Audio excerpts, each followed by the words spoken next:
तबीयत सीरियस हो गई, उसका छाती में पेन हो रहा है। जल्दी से पेशेंट को यहाँ पे लेटा दो।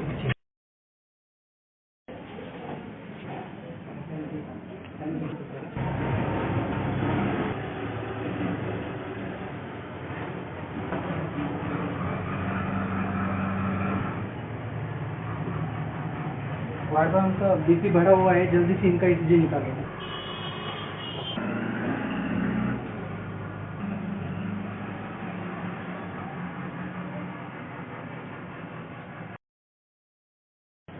सर ईसीजी हो गया है, मैं इसका प्रिंट निकाल रहा हूँ, आप देख लीजिए।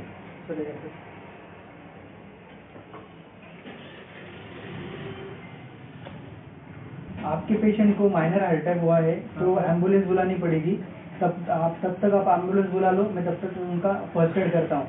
एम्बुलेंस बुलानी पड़ेगी? हाँ करता हूँ। एम्बुलेंस को बुलाना पड़ेगा, मुझे तो बहुत डर लग रहा है।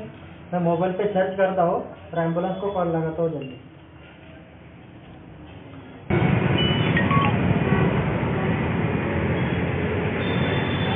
हेलो, एम्बुलेंस के ड्राइवर बोल रहे क्या? हाँ, जल्दी से एम्बुलेंस हॉस्पिटल में भेज दो ना। कहाँ पर आना है? हॉस्पिटल? आया सर।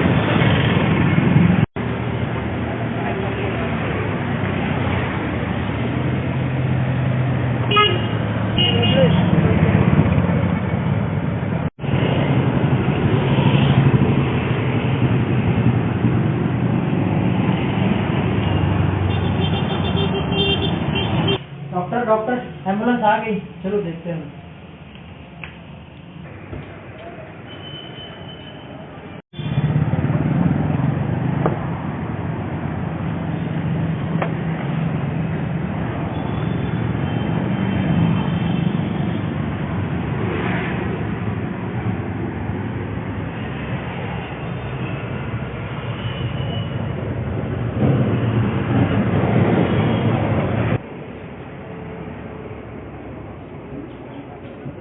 आपने तो ये सादी एम्बुलेंस बुला ली, आपके पेशेंट को तो हार्ट अटैक हुआ है, तो आपको कार्डिक एम्बुलेंस चाहिए थी। तो मैंने कौन सी एम्बुलेंस लाई सर? आपने सादी लाई, तो आपको कार्डिक बुलानी पड़ेगी अभी। अब क्या करना पड़ेगा? फिर से बुलाना पड़ेगा कार्डिक। मैं कॉल करता हूँ। नमस्ते दोस्तों, आप सबका स्वागत है हमारे अपने YouTube channel critical ambulance for you. आप लोगों का बहुत प्यार मिल रहा है, आप लोगों को बहुत शुक्रिया। तो हम लोगों ने देखा पेशेंट या रोगी बहुत ज़्यादा गंभीर है, उसे दिल का दौरा गिरा है, उसे कार्डियक एम्बुलेंस चाहिए, वहाँ पे सादी एम्बुलेंस आ जाती है। हमारे आसपास शहर सिटी में ऐसे बहुत तरह के एम्बुलेंस सर्विसेज उपलब्ध है, लेकिन हमें पता नहीं रहता है हमारे पेशेंट को कब कौन सी एम्बुलेंस लगने वाली है, इसका ज्ञान हम लोगों को नहीं होता है। तो आज हम वही चीज़ डिस्कस करेंगे कि हमारे आसपास कितने तरह के एम्बुलेंस सर्विसेज रहती है। हम लोग अगर देखते हैं यूएस, कनाडा, जापान, यहाँ पे एम्बुलेंस की कुछ क्लासिफिकेशन किए हैं 1, 2, 3, 4। ये जो क्लासिफिकेशन रहता है ये उसके अंदर रहने वाली साधन सामग्री मतलब मेडिकल इक्विपमेंट्स पे डिपेंड होता है। इंडिया में A, B, C, D 4 तरह के एम्बुलेंस सर्विसेज का क्लासिफिकेशन होता है। A मतलब फर्स्ट रिस्पॉन्डर, B मतलब पेशेंट ट्रांसपोर्ट सर्विसेज, C मतलब बेसिक लाइफ सपोर्ट के साथ आने वाली एम्बुलेंस सर्विसेज, और D मतलब जहाँ पे एडवांस लाइफ सपोर्ट लगता है, जहाँ पे पेशेंट की जान को बहुत ज़्यादा नुकसान होता है। लेकिन हमें ये क्लासिफिकेशन और डिटेल में देखेंगे, आम लोगों को समझे इस भाषा में देखेंगे तो लगभग 12 से 15 या 20 तरह के एम्बुलेंस सर्विसेज हमारे आसपास उपलब्ध होती है। पहली एम्बुलेंस सर्विस देखते हैं हम लोग, आइसोलेशन एम्बुलेंस। जैसे ही कोरोना आया सब लोगों ने देखा आइसोलेशन, ये शब्द हमारे कान पे बहुत बार गिरा। आइसोलेशन एम्बुलेंस होती क्या है? हम लोग बहुत ज़्यादा डेवलप हो रहे हैं आजकल। Nuclear plant, laboratories, chemical industry, यहाँ पे हमारे जैसे ही बहुत लोग काम करते हैं। इनमें से कुछ लोगों को वहाँ के कुछ टॉक्सिक चीज़ों का एक्सपोजर हो जाता है, रेडिएशन आ जाते हैं, केमिकल्स आ जाते हैं, या फिर कोई तरह की गंभीर बीमारी जैसे कोरोना, संसर्गजन्य बीमारी आ जाती है जो हमारे आसपास रहने वाले लोगों को बहुत जल्दी बाधित कर सकती है। जिस व्यक्ति को ऐसी बीमारी होती है या टॉक्सिक सब्सटेंस का एक्सपोजर होता है, इस व्यक्ति को एक जगह से दूसरी जगह ट्रांसपोर्ट करने के लिए जो एम्बुलेंस यूज होती है उसे आइसोलेशन एम्बुलेंस कहते हैं। आइसोलेशन एम्बुलेंस की खासियत क्या होती है? आइसोलेशन एम्बुलेंस में इक्विपमेंट्स रहते हैं जो पूरी तरह से इनर्ट रहते हैं, जहाँ पे केमिकल का बहुत अच्छे से यूज करिए कोई भी टॉक्सिक सब्सटेंस है, इन्फेक्शन एम्बुलेंस के बाहर ना जाए, वहाँ के कर्टन्स प्रॉपरली मेडिकेटेड रहते हैं, जो डॉक्टर्स या पैरामेडिक्स उसके अंदर रहते हैं उन लोगों ने हजमत, इसको हम लोग आजकल पीपी किट कहते हैं, जो हेड टू फुट पूरी तरह से कवर्ड रहते हैं ताकि उनकी भी जान को कोई खतरा ना हो। ये हो जाती है हमारी पहली ambulance service, isolation ambulance service. अब देख रहे हैं दूसरा टाइप जो है first responder ambulance service. First response ambulance service मतलब क्या होता है, जहाँ पे कोई रोगी एक्सीडेंट हो जाता है या किसी को घर में दिल का दौरा गिरता है, उनका कॉल एम्बुलेंस सर्विस को जाता है। लेकिन एम्बुलेंस सर्विस ट्रैफिक की वजह से या बाकी कोई कारणों की वजह से बड़ी एम्बुलेंस नहीं जा सकती, ऐसे जगह पे डॉक्टर्स या पैरामेडिक्स टू व्हीलर, मोटरसाइकिल या बाइसिकल लेके सीन वाले जगह पे पहुंच जाते हैं, जहाँ पे वो जाके फर्स्ट रिस्पॉन्स चेक करते हैं। मतलब पेशेंट की कंडीशन कैसी है, उन्हें फर्स्ट एड देने की जरूरत है या उन्हें स्टेबलाइज करने की जरूरत है। जब तक बड़ी एम्बुलेंस या एडवांस कार्डियक लाइफ सपोर्ट वाली एम्बुलेंस ना आ जाए, तब तक ये पैरामेडिक या डॉक्टर उनकी देखरेख करते हैं। ये होती है दूसरी type, first response ambulance service. तीसरी एम्बुलेंस सर्विस है पेशेंट ट्रांसपोर्ट एम्बुलेंस सर्विस। रोगी को घर पे जाने के लिए डिस्चार्ज किया जाता है, जिसे स्पाइन की सर्जरी हुई है, उसे कोई भी मेडिकल इक्विपमेंट्स नहीं लगने वाले, ऑक्सीजन नहीं लगने वाला, वेंटिलेटर नहीं लगने वाला, तो उसे सादी एम्बुलेंस जो पेशेंट को घर तक छोड़ा है। जैसे बहुत सारी चीज़ें होती है, किसी को कीमोथेरेपी, रेडियोथेरेपी, कैंसर के पेशेंट को चलती है, उन्हें वीकनेस आता है, घर कार में या कोई गाड़ी में नहीं ले जा सकते।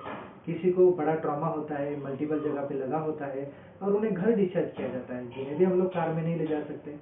ऐसे किसी पेशेंट को जब घर डिस्चार्ज किया जाता है तो उन्हें हम लोग पेशेंट ट्रांसपोर्ट एम्बुलेंस सर्विस से लेके जाते हैं। आगे देखते हैं चौथा टाइप जो है basic life ambulance services. Basic life ambulance service मतलब सर्विस जहाँ पे minor injuries, accident, heart attack, respiratory distress, ऐसी जो चीज़ें रहती है जहाँ पे फर्स्ट एड के साथ हॉस्पिटल में जल्दी से शिफ्ट किया जाए, ऑन दी वे ट्रीटमेंट की जाए, इस तरह की जो सेवा रहती है उसे कहते हैं बेसिक लाइफ एम्बुलेंस सर्विस, जिसमें ऑक्सीजन रहता है, साथ में पैरामेडिक्स या डॉक्टर्स भी रहते हैं जो ऑन दी वे जाते हुए कोई फ्रैक्चर पेशेंट को स्प्लिंट लगा सकते हैं, ड्रेसिंग कर सकते हैं, सलाइन दे सकते हैं। ये जो सर्विस रहती है इसे बेसिक लाइफ एम्बुलेंस सर्विस कहते हैं, जिसमें माइनर इंजुरीज या फिर नॉन लाइफ थ्रेटनिंग डिसीजेस रहते हैं, मतलब जहाँ पे जान का कोई खतरा नहीं होता। ऐसे जगह पे हम लोग basic life support ambulance service का उपयोग करते हैं, जिसमें मेडिकल इक्विपमेंट्स रहते हैं जो कुछ चीज़ें मैनेज कर सकते हैं, लेकिन पूरी तरह के मेडिकल इक्विपमेंट्स नहीं रहते। डॉक्टर्स और पैरामेडिक्स रहते हैं जो प्रॉपरली ट्रेन रहते हैं इमरजेंसी हैंडल करने के लिए। अगला है पांचवा टाइप जो आता है एडवांस लाइफ सपोर्ट केयर। ये एम्बुलेंस का सबसे ज़रूरी एम्बुलेंस सर्विस होता है। यहाँ पे एम्बुलेंस में आईसीयू में रहने वाली सभी चीज़ें उपलब्ध होती है। वेंटिलेटर रहता है, डिफिब्रिलेटर रहता है, इन्फ्यूजेंस रहते हैं। वेंटिलेटर मतलब सांस की मशीन रहती है, डिफिब्रिलेटर पेशेंट को शॉक देने के लिए लगने वाली मशीन रहती है, इन्फ्यूजन मतलब पेशेंट को दवा देने को सीमित मात्रा में जब हम दवा देते हैं उसके लिए लगने वाले मशीन्स रहते हैं। इसके साथ सक्शन मशीन्स रहते हैं, ट्रेन डॉक्टर्स रहते हैं और पेशेंट को ऑन दी वे वो लोग रिवाइव कर सकते हैं। Advance cardiac life support ambulance को हम लोग कार्डियक एम्बुलेंस सर्विस भी कहते हैं या उसे हम ICU on wheel ambulance service भी कहते हैं। इस एम्बुलेंस में जहाँ पे सबसे ज़्यादा जान को खतरा हो तब ये एम्बुलेंस सर्विस को बुलाना चाहिए। अगला टाइप है बेरियाट्रिक एम्बुलेंस। बेरियाट्रिक एम्बुलेंस मतलब जो लोग बहुत ज़्यादा मोटे हो, 250 किलो, 300 किलो से 400 किलो, जैसे हम लोग देखते हैं कि सुमो पहलवान रहते हैं। अब इन पेशेंट को हम लोग सादी एम्बुलेंस, कार्डियक एम्बुलेंस या नॉर्मल एम्बुलेंस में नहीं शिफ्ट कर सकते क्योंकि उसके स्ट्रेचर छोटे रहते हैं, डोर्स वगैरह इंडोर ओपनिंग छोटा रहता है। ऐसे वक्त पे हम लोगों को बड़ी एम्बुलेंस जो स्पेशली इन लोगों को ट्रांसपोर्ट करने के लिए बनाई जाती है उसे बेरियाट्रिक एम्बुलेंस कहते हैं, जिसका डोर ओपनिंग बड़ा रहता है, जिसका स्ट्रेचर बड़ा रहता है, जिसकी वेइंग कैपेसिटी ज़्यादा रहती है और उसके साथ उसके अंदर लगने वाली एडवांस और बेसिक लाइफ सपोर्ट की चीज़ें रहती है। इसलिए स्पेशलाइज टाइप को हम लोग कहते हैं बेरियाट्रिक एम्बुलेंस। सातवां टाइप है neonatal ambulance services. Neonatal ambulance services Bharat सरकार द्वारा चलाई जाने वाली 102 एम्बुलेंस सर्विस है।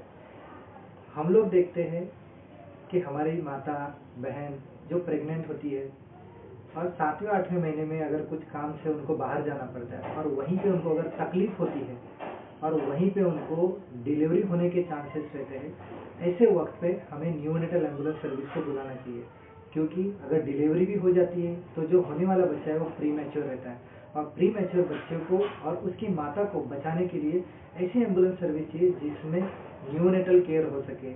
यहाँ पे न्यूनेटल केयर एम्बुलेंस में इंक्यूबेटर्स रहते हैं, क्रेडल्स रहते हैं, साथ में जो प्रेग्नेंट स्त्री है उसके लिए भी जगह रहती है, साथ में ट्रेन मेडिकल सर्विसेज भी रहती है, पैरामेडिक्स रहते हैं, डॉक्टर्स रहते हैं जो इन सब चीज़ों को मैनेज करते हैं। ये जो टाइप है ये बहुत लोगों को पता नहीं है, इसलिए अगर जिसको पता नहीं होगा उन्होंने 102 नंबर याद रखना है, जो भारत सरकार द्वारा चलाई जाने वाली न्यूनेटल एम्बुलेंस सर्विस है। हम लोग देखते हैं rapid organ recovery ambulance service. किसी पेशेंट को ब्रेंडेड होने की वजह से उसके ऑर्गन ट्रांसप्लांट करने का निर्णय लिया जाता है, लेकिन ये ऑर्गन ट्रांसप्लांट करेंगे कैसे लेके जाएंगे, उसके लिए स्पेशलाइज एम्बुलेंस सर्विस होती है जिसे हम लोग कहते हैं rapid organ recovery ambulance service.